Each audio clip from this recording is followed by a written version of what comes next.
First home buyers essentials, all you need to buy your first home sooner. Hi again, it's Greg Watson here from Home Finance Hub, and welcome to Module 4 of First Home Buyers Essentials. Of course, we have our usual disclaimer. The information contained in this course is general in nature and doesn't take into account your personal situation. You should consider appropriate advice and seek professional advice from a mortgage broker, which is me, a financial advisor, accountant, or other professional, depending upon your needs. Secondly, taxation, financial, legal and other matters referred to are of a general nature only and are based on our understanding and interpretation of laws existing at the time and should not be relied upon in place of appropriate professional advice. Those laws may change from time to time.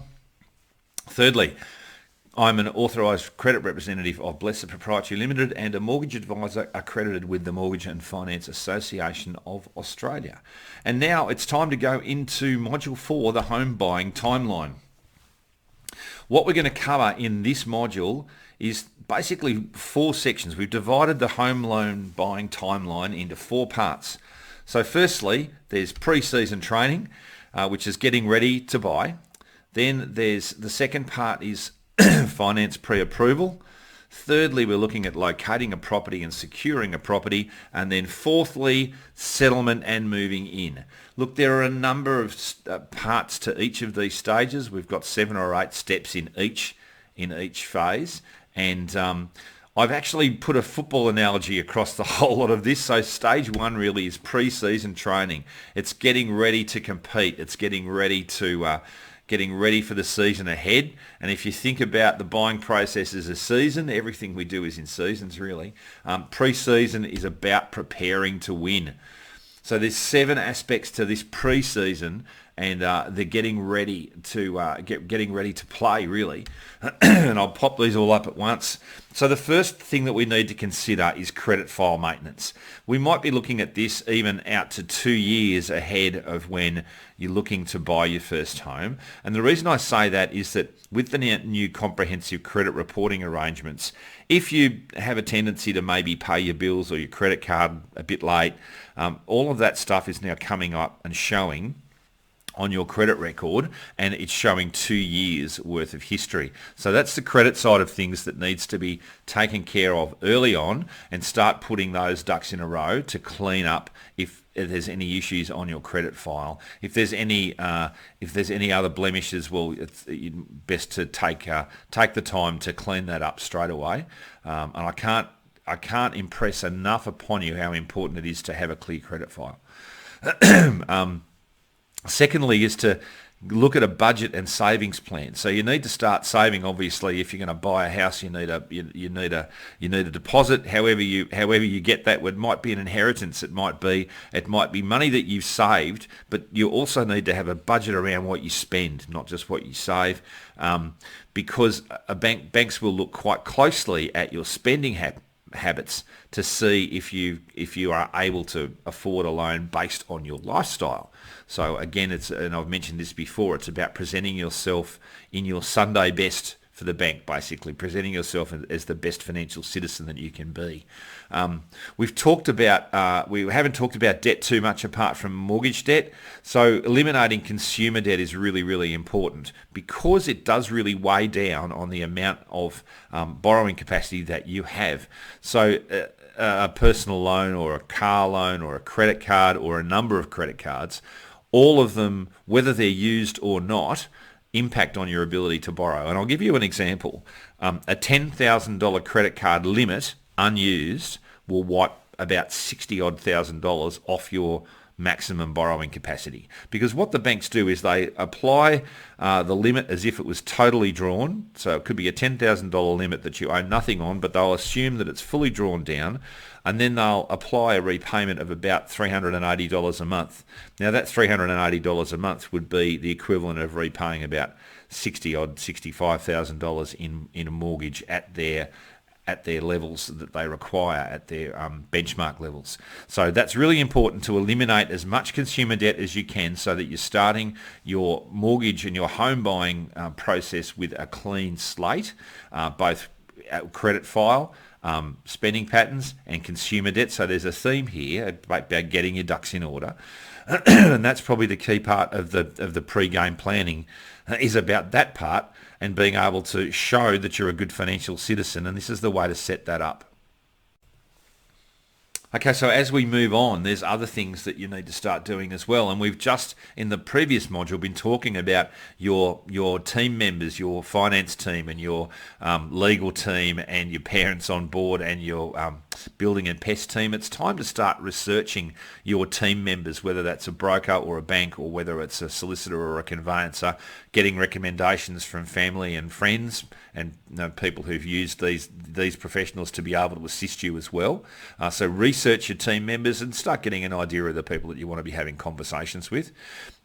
And indeed, start your property research. You've probably got an idea of where you want to buy. You need to be having a good look around at what's available and the prices that properties are starting to go for. Start doing some research around all of that so that you're well educated on your market before you jump in. I would always commend a finance strategy session to you at the end of pre-season or towards the end of pre-season. So you've got these ducks in a row, you've got your credit file in order, you've got your budgeting and savings plan together, and we'll be able to help you with that as well, of course. Eliminating consumer debt, researching team members, starting property research. So you're well on the way now to accumulating the information that you need to start to get ready to play. Getting that finance strategy session done allows you to be able to have some clarity on what your potential borrowing capacity is and what the top or what the range is that you might be looking to buy in. And then at the end after that strategy session, that's my last point there, it's about action and taking additional action, because there might be some other things that fall out of that or some adjustments that you might need to make that will help you going forward and getting ready to finish off the pre-season really strongly. So that's all about pre-season. Pre-season's about preparing to win. It's to put you in the strongest position from a knowledge base and from a financial capacity to be able to compete when it comes game time. So stage 2 is pre-approval, and it's getting into the game. And these are these guys running out onto the field to start the game, and that's when you get into it. And this is the start of the heavy duty business. So getting into the game again, you've got to talk to your broker or bank now, because this is when we're looking to get a pre-approval. We've gone through phase 1. We're starting phase 2. We're getting serious now because we've got our ducks in a row. We know we're ready to go. We know we've got everything in place that we need to. So talk to your broker or bank. Get some advice around the type of loan product that you need. There are so many different types of loan products. They could be from a basic loan or a line of credit or a principal and interest loan or a package loan which has a whole lot of other bells and whistles. You need to get some advice around the type of product, about what's right for you. Do you need an offset? Do you need a credit card? Do you need this? Do you need that? And put together the right package and get the right advice around the things that you need that's going to set you up properly, and also cater to your transactional needs as well. You can do everything in one fell swoop, really. Then you're going to prepare the application. Well, your broker's probably going to do that for you. So that's getting together all of the information that's required to be able to submit an application. There's going to be quite a lot of documentation that you're going to need to provide, even for a pre-approval, which is just basically giving you an idea of how much you can borrow. The pre-approval, when it's done properly, has basically all of the information that a bank would use for a full approval anyway. So it's best to get all of that documentation together. That could be things like pay slips, statements of savings accounts, any statements of any other debts that you might have, and a few other bits and pieces. It's not a really exhaustive process for a pre-approval, but there's a number of things that you'll need to gather. If you're self-employed, there'll be a bunch of other things, because normally there's a couple of years of tax returns and business financials and so on as well. So that's part of the documentation gathering exercise. And then either your bank or your broker will submit for pre-approval, and hopefully at the conclusion of that process, which can take a little while, not only a few days or maybe a week, you should have a pre-approval granted, and you'll be ready at that point to be able to engage with the market confidently because you've got into the game, you've got your pre-approval, you know where you stand, and you can confidently make offers on property basically at that point. This is the point at which you might engage a buyer's agent or hereabouts, because if you want someone like a buyer's agent acting for you, if you go to them when you've got a pre-approval, then they know exactly what they're dealing with as well, and they can work more efficiently for you by having that information to hand straight away. Stage 3 is locating a property. So stage 1, we've done our pre-season training. Stage 2, we've run out on the field and we're getting ready to play. Stage 3 is we're really playing the game now. This is time for kickoff. This is the time when the rubber really hits the road, and we're playing for an outcome now. There's time to put some points on the board, and we're really playing the game. So stage 3 is kickoff, and what I've done is I've looked at this. You see, I've got private treaty here. There's two ways to buy a property, essentially. There's private treaty and auction, and depending on which way you go, there's a different process to follow. It's a little bit tricky from state to state because some states do things differently. So again, because I'm resident in New South Wales, I'm going to do the typical process for New South Wales, but then I'll talk about some of the differences in other states like Victoria and Queensland, and then we've covered the three biggest states. So here's the process. This is a typical process for New South Wales. So you'll continue your property search. You'll continue your property search, and so will your buyer's agent if you've got a buyer's agent on board. And you can make offers and attend auctions. You can do that because you're confident, because you've got the pre-approval in place to be able to put those offers on the table. Attending auctions before you're buying is a good idea, just so you can see how they operate. I would recommend that to anyone, to go to a couple of auctions without intending to buy, just to see how they operate. It's a really good education piece, and it's good to understand the emotion and the process that goes through at these events. Let's say you've made an offer on a property, then you come to the acceptance stage. So you've had an offer accepted, and the vendor's legal people will prepare contracts. At this stage, you would normally do your building and pest inspections and your legal review if your solicitor's going to look over the contract. A valuation would be completed by whichever lender you're going with, and then formal approval would be granted, assuming that all of the valuation's okay and the contract's okay from the lender's perspective. At that point, once formal finance approval is granted, then you would normally exchange contracts and pay your deposit. So that's what happens in New South Wales. It's a little different in Queensland and Victoria, because in New South Wales, once a contract is exchanged, it's unconditionally exchanged. Excuse me. In Victoria and Queensland, a contract can be exchanged with a finance clause in it as well, which basically means that you can take the property off the market, and then if your checks and balances don't stack up, you can pull out. And it assumes more of an auction style timeline, but without the same risks. So if we said that an offer was accepted, then you would be exchanging contracts. You would do your building, pest and legal reviews, then complete the valuation, formal approval granted. Once formal approval is granted, then the contract goes unconditional, which is what would happen in New South Wales. But if you're in Queensland or Victoria, and I think South Australia may be the same, but wherever there's a finance clause in a contract, you can exchange contracts first and then go through that due diligence process, which is the second half of this stage. If you are going to an auction style instead, it's a different process altogether. So normally you would, here's the process. So you can see it's a little different. You'll continue your property search as before, or your buyer's agent will. But once you've found a place that you like, or you've found an auction that you want to bid at, you would normally do your building, pest and legal reviews prior to the auction. So you'll have a copy of the contract that your solicitors can review. You'd conduct your building and pest inspections before the auction. What that means is that if you're unsuccessful at auction, you've paid for building and pest inspections for something that you didn't purchase. And I've known people to have 5 or 6 building and pest inspections on different properties before they were successful at auction.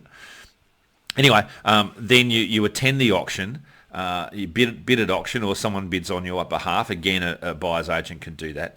And if your bid's successful, then the contracts are exchanged on the spot and the deposit's paid. So once your contracts are exchanged, the deposit's paid, then the valuation is completed. So after the fall of the hammer, basically the contract is unconditional. However, you don't have unconditional finance approval until the valuation is completed. Then formal approval will be granted. So you only have a approval in principle or a pre-approval prior to an auction, and then you're running the risk that the valuation doesn't stand up for a formal approval. And this is buyers agents prefer to steer away from auctions for that reason. They remove the risk and ensure that the buyer receives value.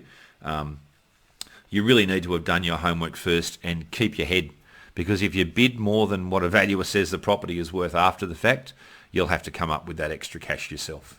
So that's something to be cautioned about. And it is important to understand that auctions carry a different level of risk to a standard type of purchase, which would be conducted under a private treaty involving the buyer and seller and agent.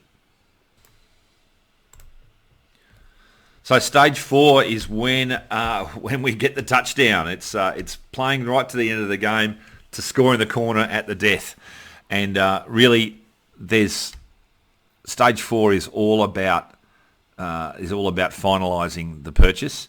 At the end of stage 3, we're in a position where we have exchanged contracts, we've done all our checks and balances, and we've done our due diligence on the property, and we have formal finance approval. Now we just need to play out to the end of the game. So we know the game plan, we need to play out to the end of the game. So how this works then is that after that formal finance approval, contracts exchanged, loan contracts are issued by the bank or the lender that you're using. Then you would complete those loan contracts and return them to the lender. Look, the way loan contracts are being done these days is changing. More of them are being done using electronic signatures like DocuSign. However, in some states, there's still wet signatures are required on some documents, but that's slowly changing. So that process is becoming faster than it used to be. Then you need to put protection in place. You need to have household insurance prior to the lender being able to certify the documents for settlement, because they require at settlement that their interests are protected, and that requires you to have household insurance or home insurance. In some states you might need to do that earlier. For example, in Queensland, once contracts are exchanged, then the purchaser is responsible for the property. So you should have household insurance in place once contracts are exchanged in some states. Please check that with your solicitor or conveyancer, and they will advise you appropriately around what steps you need to take at the right time. Again, that's really important to have them on your team to get that type of advice. So booking, then after all of those checks and balances are done on the documentation, settlement is booked. What that means is that the vendor's solicitor, your solicitor, and the bank solicitor have all banded together to meet, usually remotely, to be able to finalise the settlement. That's what booking settlement means. What happens after that is the remaining funds that you're adding to the process need to be deployed, and that either means having them in your solicitor's trust account, or having transferred them to the bank or lender that you're using, so they may be able to complete the settlement with one deployment of funds at their end. And that's really it from your perspective, because the rest of it is done, the rest of the legal side of things is done by the solicitors. The second last thing to happen is that you'll book a removalist, because you need to move, don't you? And then finally your settlement will be completed, and that's the end of the process, at least in terms of getting through to the end of the game. And so that's the touchdown. That's the settlement completed at the end of the game. So really, at the end of all that, we're now these guys again, and they're closer. They've got their keys in their hand, and they're now owning their own home. And this could be you. as well after you've gone right through this timeline. So I hope that's been really helpful to understand how that timeline works. And there's 4 really clear stages to it, and if you follow them closely and carefully, you'll tick off all of the boxes that you need to have your own home in a shorter period of time. Let's go over the summary of learnings for this module and over those 4 stages of the home buying timeline. So stage 1, pre-season training. You've got to get your credit file in order. You've got to get your spending and saving together, so your spending patterns and your saving patterns, putting aside those funds that you need, and getting your team together so that by the time you get to kick off, you've got the team around you, you know who you're talking to, and starting your research. Starting your research is important because you're gathering the information that you need and putting your ducks in a row to put you in a strong position when it comes time for buying. Stage 2 is where the finance heavy lifting happens, and that's where we do most of the work around getting you into a pre-approval. At the end of this stage, you might also be engaging a buyer's agent, and that's the important part of stage 2. Stage 2 is just about the finance pre-approval, really, but it's really, really important because it sets you up for stage 3, and that is locating a property, and that's getting started around the process of actually buying a property, putting an offer on a home, whether that's at auction or whether it's via private treaty. We took you through the separate timelines for each of those 2 processes. There's certainly a legal process that has to take place, which your solicitor or conveyancer manages for you, and then the financial process to formal approval. Stage 4 is the final part. Once we've got the formal approval, we've got contracts in place, we're finalising the loan paperwork, we're getting insurance in place, we're running to settlement, and then it's time to move in. So that's the exciting part, the bit at the end, and these guys are excited because they're moving into their new home. And hopefully this will be you really, really soon.